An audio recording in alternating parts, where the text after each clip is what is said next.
Hello, everyone, and welcome to the Paper Cut Arcade. We're getting ready for a jam month of our CYOW4. That's our fourth interactive fiction event. My name is Kay Slater. I use they, them pronouns. You should be able to see me. I am a white person who is wearing headphones. I have a headset to the left, and there's a black screen behind me. I am one of the collective members of the Paper Cut Arcade. Today, what we're going to do is we're going to look at some of the previous CYOW events, some of the projects that we've made, the history of Choose Your Own Way um, interactive fiction projects and publications. We're going to look at some of the things that we've done in the past on our archived on our website, and then we'll look over some of the ways that you could start getting excited and inspired to create your own project during the month of April 2021. So, to begin with, I thought what I would do is I would take us all the way back 2 whole years ago in the spring of 2019, where we had our first CYOW. It was actually called CYOA at that event. We've since renamed them all CYOW for Choose Your Own Way. And you might know the other acronym that has the A there. But we, of course, we don't call our series that so that we don't infringe on their intellectual property.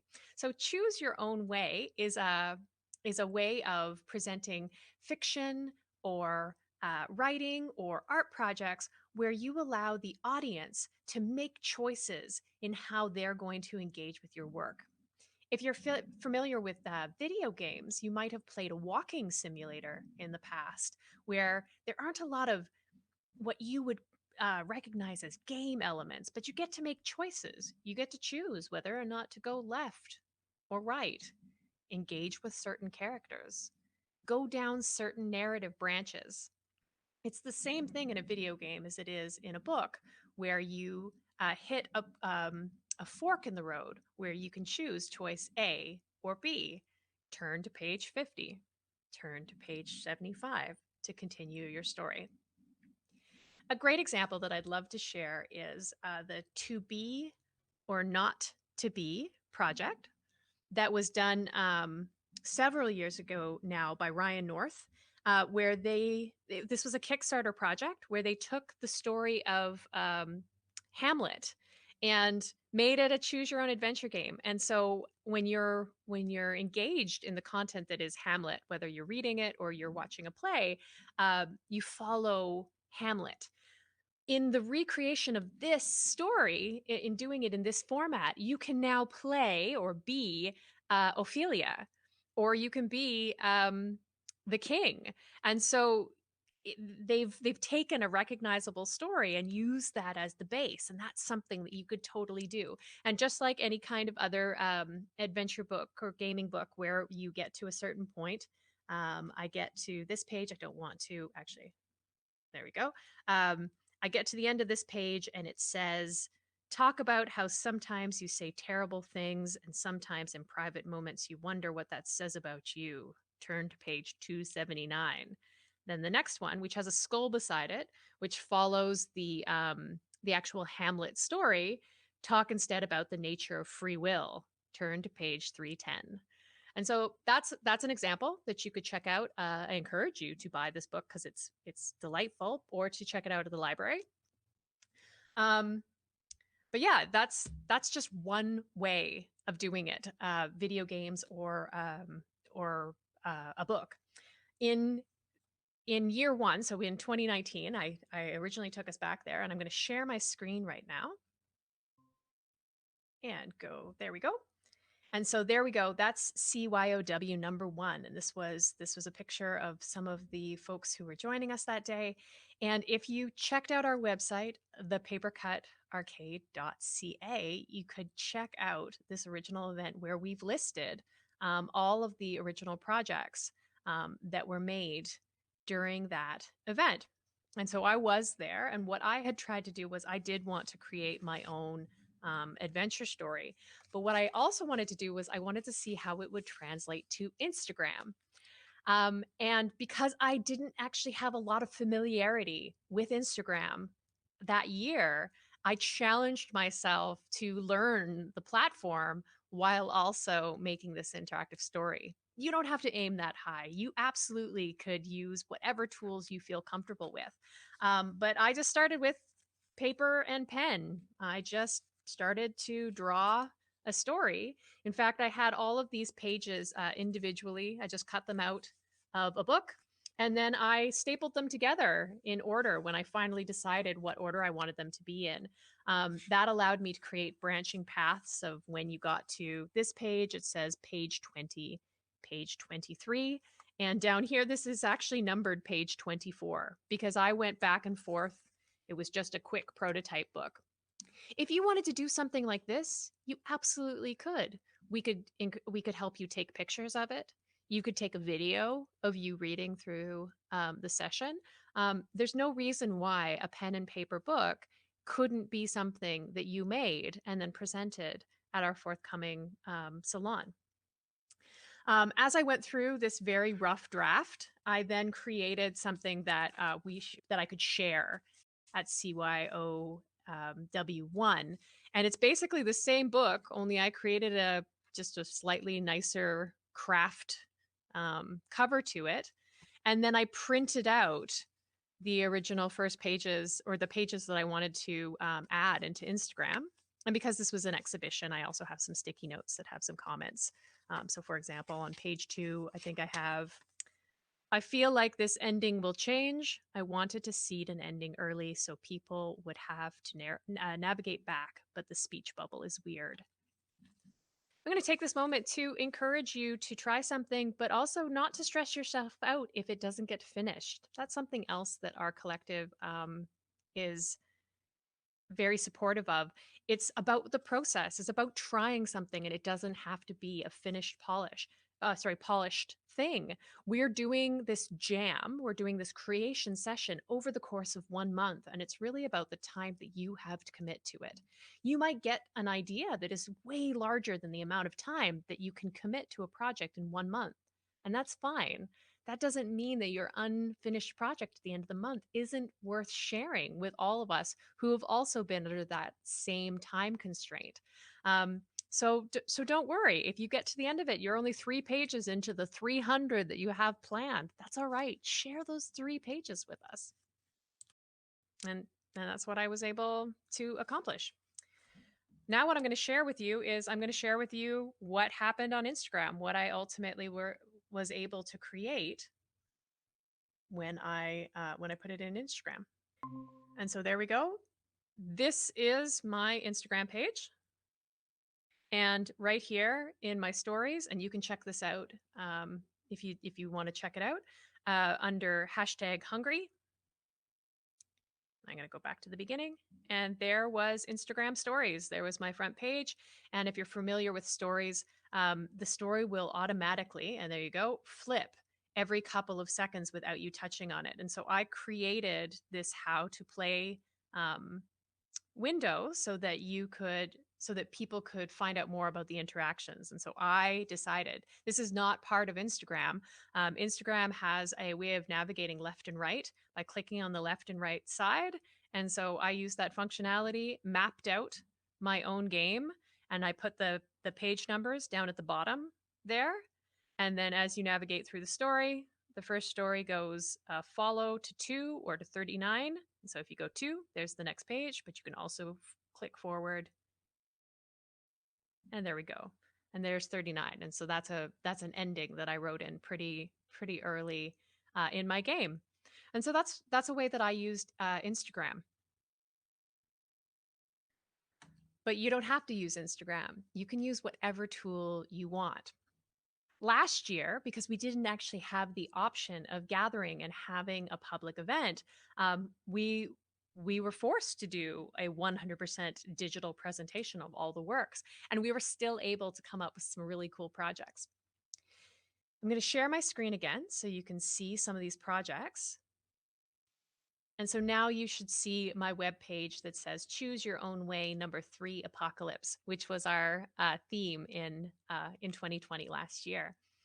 And so you scroll down the page, and there are all of our amazing creators from last year. And then down here, you can check out our archived conversation if you want some inspiration. Maybe some of the questions you might have been answered in last year's conversations. But you can also click on itch. So it's itch.io, which is where we hosted all of these amazing projects that we had. And there they are down.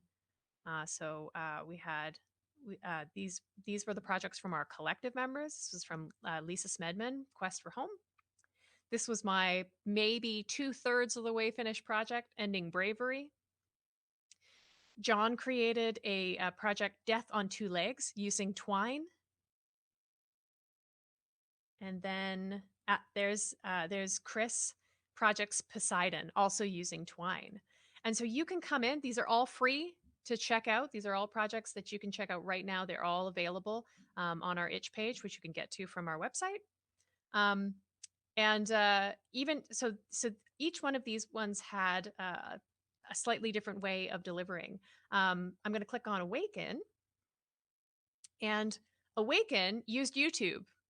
And so you actually have to go to YouTube from this page and then go through and navigate using YouTube.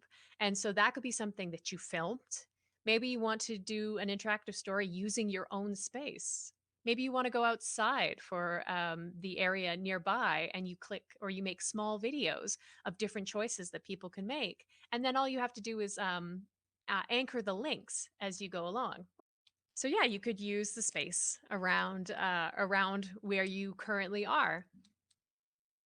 We also had a student submission. There we go, by Claire Jensen, and they used an emulator for mobile. And so I was going to click on this right now. And there you go. So as if you were able to load this up on your smartphone, and you don't even have to have a smartphone to use it. My screen is doing something a little strange to cut off the bottom, but when you don't have this in full screen, you can actually see the entire mobile device. But you can click on it as if you had it on your phone and then read through it. And then there are the decisions where you could choose to go deeper into the forest or be a fool and go back into the city. So there really isn't any one right way to deliver a CYOW project. It's really however you want to present your story. So you can find out more information about the project this year by visiting our CYOW website on the papercutarcade.ca page. It's got more information. We've created a promo video this year that I encourage you to check out. It has English captions. And then we are also hosting more workshops. So this was the first workshop of the month, but we will have a workshop on Sunday, April 11th, where we're going to introduce twine. I talked about twine a little bit earlier in this video, that some of our previous projects were created using twine. And so I'm going to give a little bit of a primer on that. And then on the 25th, Sunday, April 25th, we will also have a session about getting your projects ready to present. And so if you're at a point where you've created this really cool project, but you don't know how to present it online or how to translate it to a open audience, that's an opportunity for you to come and have those questions, and we can brainstorm about the best way to deliver your project on May 22nd, which is our salon date.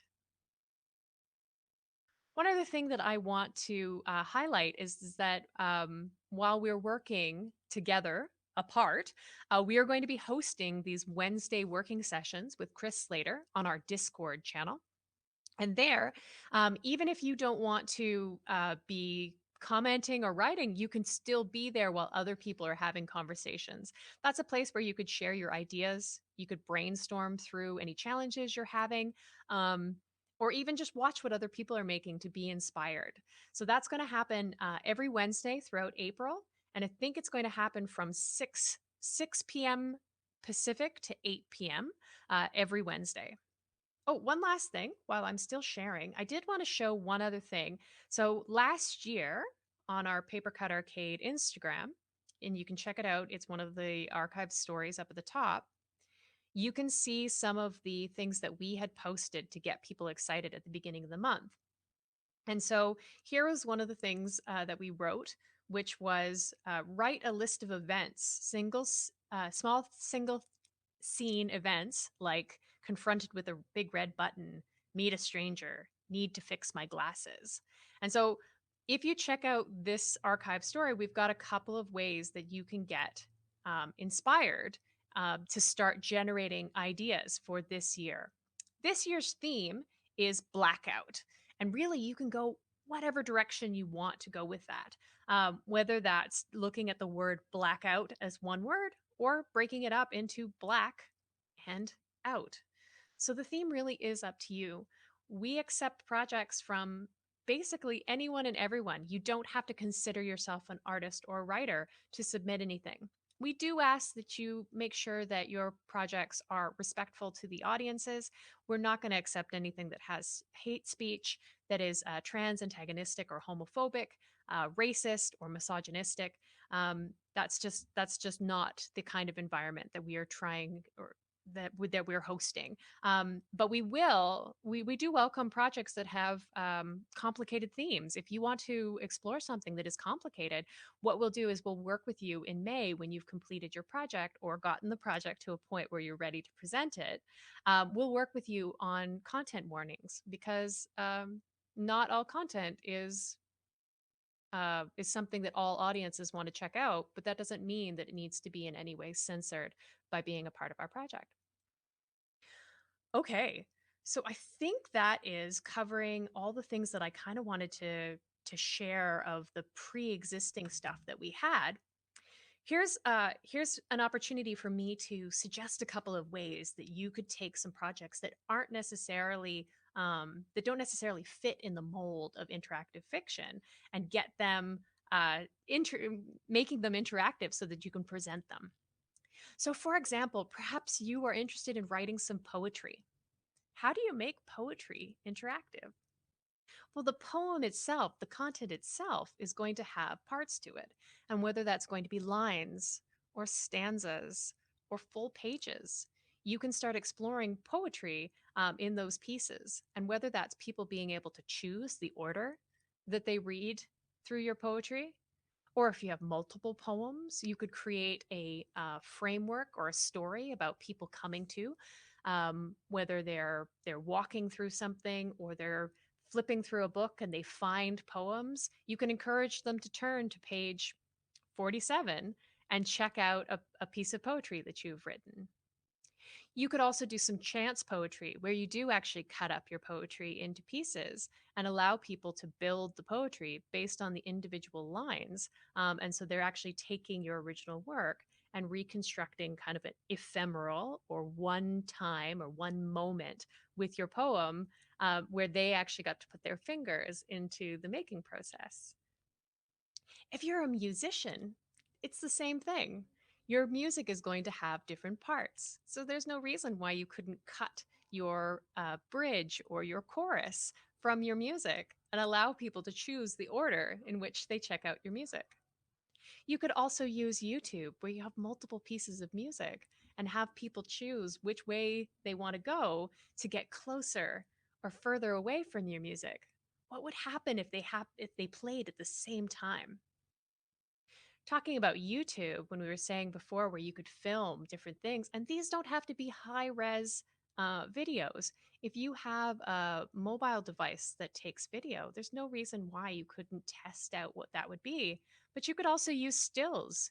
You could take your camera and you could take individual images and apply music on top of that to allow people to go through just a visual version of a story. And again, as long as you're providing the option for people to take at least an A or B choice as they move through. If you had one photo that led you to two different photos that people could check out, then you could say, go check out photo A, and then they would go along that path. And then where they're going to go next depends on how you link that content to the next part of your story. If we're looking just at art, there's no reason why you couldn't film yourself in Photoshop where you present different layers. And so now you're going to take images of the different layers of your artwork, and people can choose the path or the layer that you're going to be putting up on top, and then craft an image based on the layers or the order of layers that happen. So you don't have to stick to fiction. You don't have to just write a story to explore this interactive storytelling. You really are open to however you want to explore. However, if you are a writer or you just want to try writing a story, there are also ways that you can do it beyond using, say, the Twine format, which we're talk about later, or a published book. If you were to use a program like Google Drive, which is a free cloud based word processor that you can use online. What you could do is you could create your story and then you could label each one of your paragraphs with numbers. And there's a table of contents that is automatically generated on the right. Same thing at the end of every paragraph, you could encourage people to jump in and out of your story just based on the table of contents that's interactive. And that doesn't require any coding on your part. It really is just about you numbering and creating a sequence of your story. You could go to a plain text editor and same thing. You don't have to have that interactive click feature. You just have to clearly number where each one of your paragraphs are. If you're using Word or another word processor, you could do page breaks in between, and just the number of the pages could be what people need to navigate through to get through your story. There are lots of different ways that you can explore interactive fiction, and we really are encouraging you to try whatever works for your format. We also encourage you to embrace it if it doesn't work. That's something worth sharing with our community. If you have some big ideas and you want to try something and it just doesn't work, that's something that we'd love to hear about on our Wednesday Discord sessions. It could also be something that you write about, and that could be the thing that you present at our salon. Explain how you had these ideas and the things you wanted to try and where it just didn't work for you. That can encourage you to make new projects in the future and can also potentially encourage other people to take that idea and then problem solve through things that you weren't able to um, sort through with your project. It really is a collaborative project where all of us are working together to try and create something cool. And by sharing your mistakes, it really becomes something that we can all own together. It doesn't actually have to be a problem. It's not a failure. It's just something that didn't work. All right, so that's the end of the formal part of what I wanted to share today. I'm going to turn off the video and that's what we're going to share, but I'm going to be available online for a little while later for any kind of questions or comments that folks have. Thanks so much for joining me for this first half hour. I hope I've inspired you to try different things for this upcoming project. And again, I encourage you to join us this coming Wednesday on our Discord. Thanks.